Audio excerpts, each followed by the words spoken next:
Tanya memang pondok ini kan sumbernya mungkin belum ada, sehingga ketika sumber ini kecil, artinya dana, maka mungkin kesejahteraan akan kurang.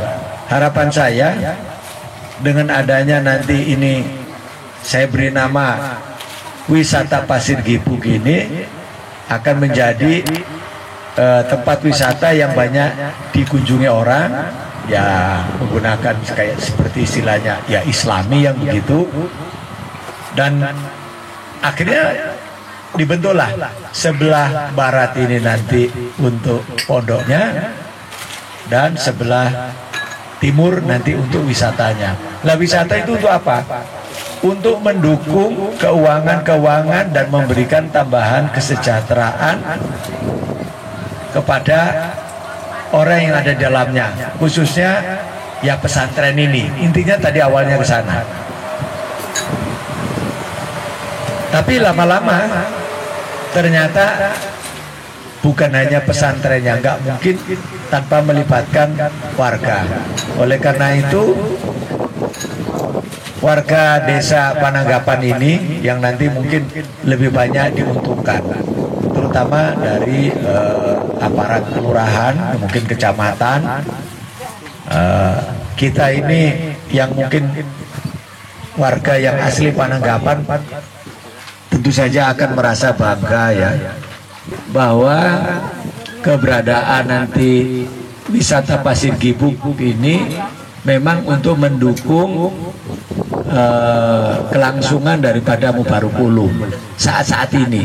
Tapi ketika nanti pondok pesantrennya makin besar, mungkin suatu saat ada lagi di sini itu mungkin universitas barangkali begitu ya, sekolah tinggi yang akhirnya jadi keberkahan buat kita semuanya untuk mengais rezeki di sini.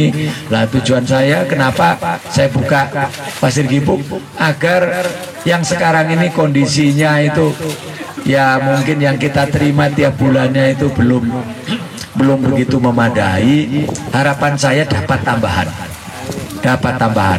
Oleh karena itu saya ingin menjadikan pondok pesantren ini memiliki jiwa semuanya lebih banyak ke arah entrepreneur, karena ujung-ujungnya ke sana, entrepreneur yang Islami, yang barokah. Artinya dunianya ya dapat, ya akhiratnya ya dapat. Itu yang Bapak harapkan.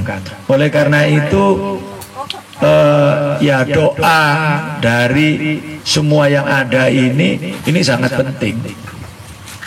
Saya tadi habis sholat itu, saya baru pertama juga sholat di sini dengan ada AC-nya begitu ya. Saya juga tadi sempat ya berdoa gitu, mudah-mudahan jadi barokah ini Pasir Gibug ini, rezekinya mengalir buat yang bekerja, buat desanya. Siapa yang nggak seneng ya ketika bertahun-tahun dari dulu jarang sekali bupati mau menginjakkan ke desa Pananggapan. Sekarang mereka mau ke Pananggapan, DPR-nya, beberapa pejabat lain datang ke sini. Nah ini akan menjadi aset yang luar biasa. Oleh karena itu mohon kerjasamanya, mohon bantuannya agar bisa kita rawat bersama-sama ya. Umpamanya ya ketika sekarang ini mulai ada kegiatan sedikit-sedikit. Sekarang kemarin juga ada kasapusu, jalannya mulai ada sedikit rusak. Ketika rusak, warga mesti meminta itu dan ini dan sebagainya. Ya, tapi nggak apa-apa, memang begitu. Bahwa kalau misalkan aparat kelurahan, terutama juga yang pengurus pondoknya ya pinter-pinter, harus ada lobby-lobby dengan para warga, kalau perlu persatu persuasif, jadi gitu. Karena apa? Kerusakan mesti tidak bisa dihindari.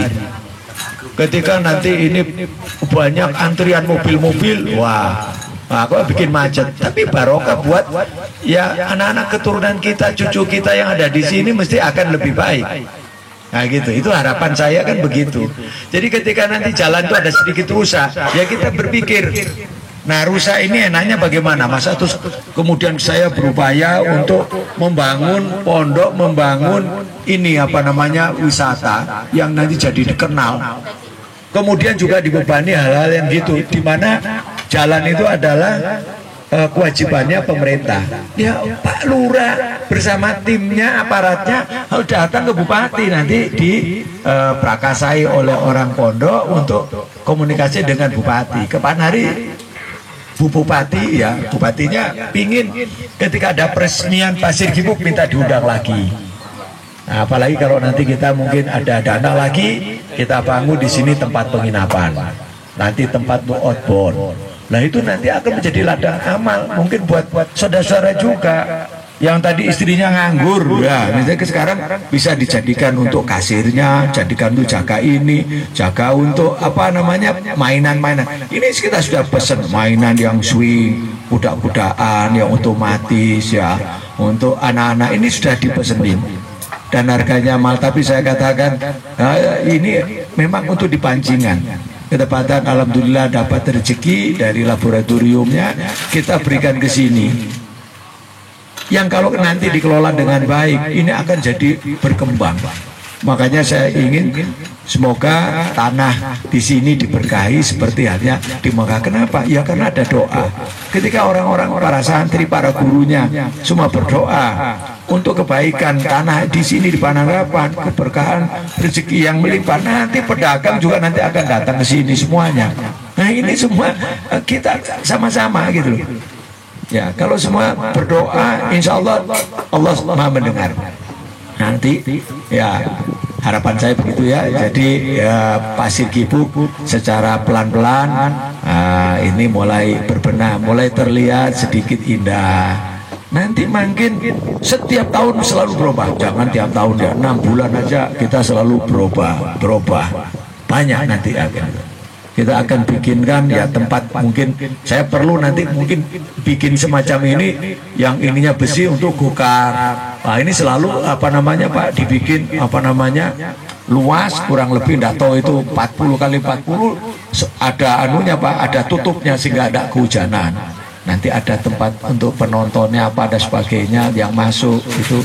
Nanti kita harus dibikinkan. Ini sayangnya tadi buku itu sudah saya berikan Pak Dhani, sama Pak Dhani tertinggal di mobil, tepatan tadi di mobilnya Pak Dhani yang putih lah kemarin. Tadi saya bilang Pak Dhani nggak usah bawa mobil masing-masing, ikut sama-sama aja di mobil saya supaya lebih enak ngomongnya. Ya, itulah kira-kira mungkin ya kenapa hari ini bisa di sini ya.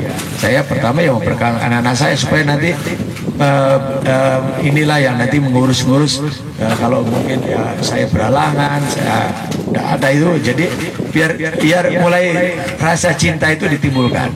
Saya kepingin mungkin barangkali jadi hikmah bahwa yang biasanya tempat rekreasi itu kebanyakan orang-orang orang Cina misalkan ya, itu maaf non muslim gitu. Nah sekarang kita ini orang-orang muslim kita harus bangkit di mana-mana kita bangun. Mungkin sekarang ini ya di sini kita bangun ada lokasi di mana itu Kuningan atau Cirebon atau di mana enggak apa-apa, banyak duitnya banyak buat kalian semuanya. Ketika sini punya pengalaman, kamu pinter, jadikan di sana pemimpin sana, ngelola sana, itu nanti mesti bagi-bagi begitu. Yang terpenting kalian punya integritas, punya personality yang baik, ya jujur, ya harus ada pengalaman, ada kemauan. Ya kita harus dapatkan dunianya, ya akhiratnya kita dapatkan juga. Nah kita bangun. Nah saya kan juga sedih ketika saya punya Ustadz Muhajar Al-Quran ini dan semuanya wajinya ya pas-pasan ya, kalau bisa jangan pas-pasan. Saya mencoba agar gaji itu tidak pas-pasan. Nah gimana ya, ini kita berubah, kita rubah ya, desa ini harus kita berubah. Nah yang berubah siapa? Ya kita bersama-sama dan gitu, harus saling mendukung.